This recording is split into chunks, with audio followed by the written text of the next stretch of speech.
You ever find yourself spending time with a friend or partner and just feel drained, depleted? Maybe like the energy just doesn't feel right? You're not crazy. You're intuitive. And if you feel like something's off, that's probably because it is. Because the unfortunate truth sometimes is that they may not really want you, they may just want access to you. And in this episode, I'm going to show you what this looked like and how to spot the difference.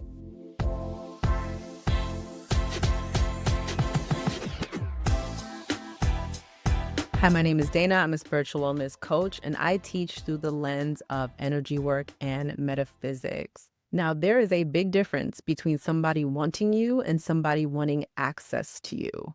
There are people in your life that genuinely love and care for you, that are actually very interested in what you have going on, that are pouring into you, that are always cheering for you, whether or not they are in their own winning season. But then there are people that are only concerned with what you can do for them, how you make them feel, the energy that they're receiving from you. And while that's more blatant and we can spot that more easily, here's where it gets tricky.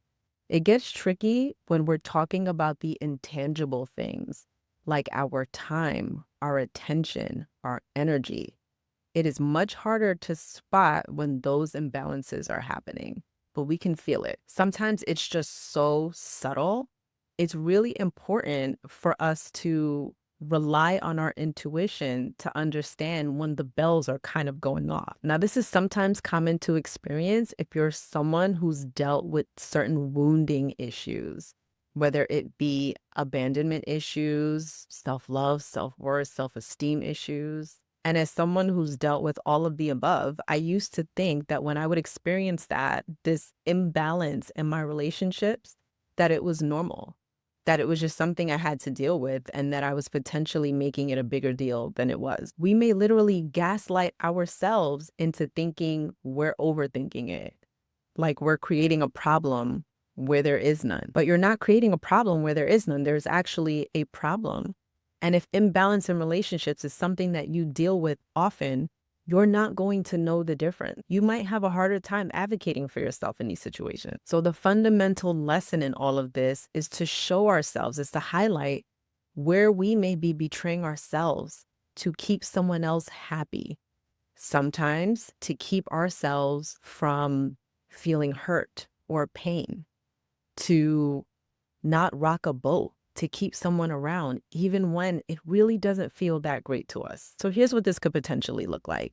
In friendships, it can look like someone who enjoys spending time with you, who enjoys your energy, but might shut down or get defensive whenever you need to have a challenging conversation with them or you need to share feelings. This can occur in romantic relationships as well. It can look like sometimes a complete and total lack of accountability or a general pulling back of energy when things feel uncomfortable. It could also be someone needing your attention or energy or transferring an emotional load to you, but when you need them, they're not really as available and sometimes not as willing. Do they only invite you to places or want to spend time with you when it's beneficial for them?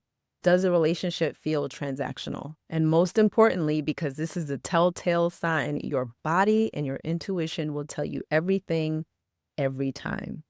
Does your nervous system feel dysregulated around them? Do you feel anxious, on edge, like you can't relax, like you can't authentically be your whole self? Are there parts of you that you tuck away? Can you share your feelings? Can you speak your truth? If any of those questions hit you, if they struck a chord in a negative way, you might have some stuff you need to reevaluate. Now think about your closest relationships, your closest friendships. What is the common thread there between all of those? And I'm talking about the relationships that light you up, that make you feel good, that make you feel like you have a soft space to land. The relationship that make you feel nourished and replenished, where the energy is reciprocal. Again, what is the common thread in those relationships? The answer to that question can help you understand what characteristics, what qualities you need the most when you are in relationship and connection with people. Now, I am someone who has had so many issues with friendships and relationships. And my natal chart helped me to understand why. Okay, so story time.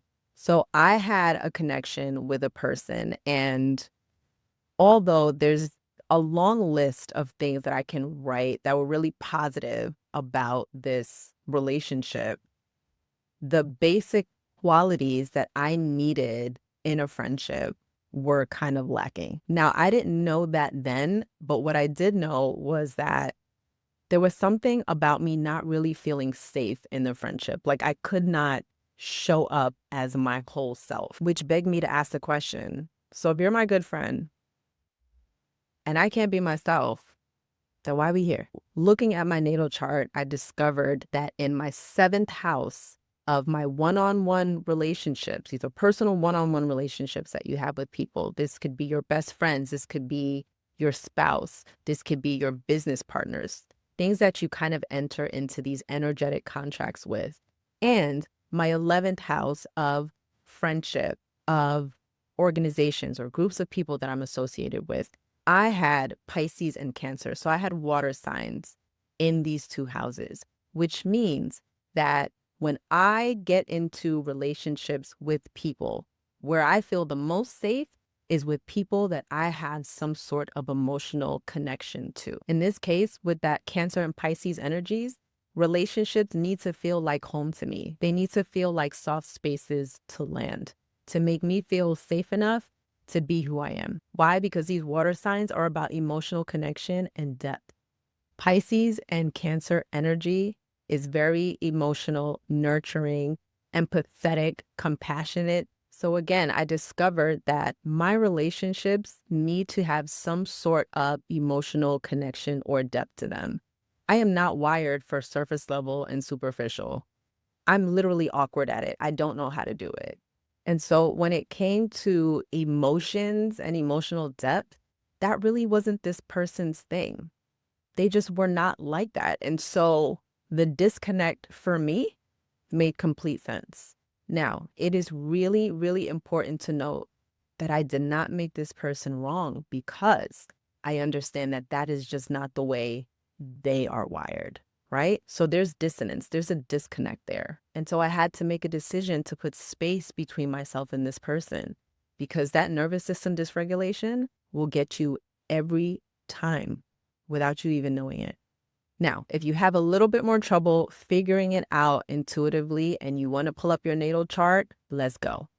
If you have air signs, Gemini, Libra, Aquarius in your 7th or 11th house, in your relationships, you might need someone who's a really good communicator, someone that you can bounce ideas off of.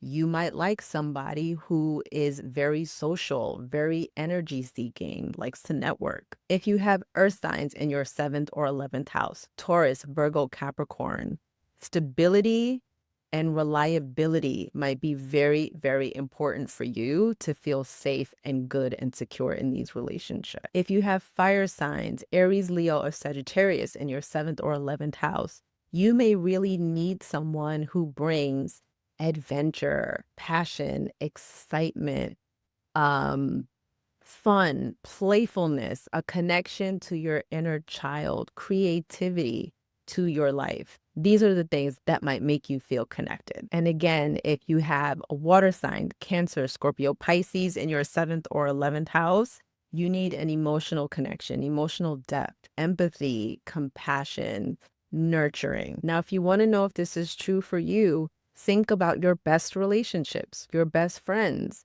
your spouse, if you're in a happy relationship, your business partners, people that you serve, your clients, can also count. Groups that you're affiliated with, organizations that you belong to, and see if they all have this common thread of those energies found in those two houses. Now, if you want to learn more, you can get deeper with me inside the Higher Vibes Society membership. Come bring your burning questions. You get to join for 2 weeks completely free for you. Now, if this resonated with you, please like, share, subscribe, and I will see you guys in the next one.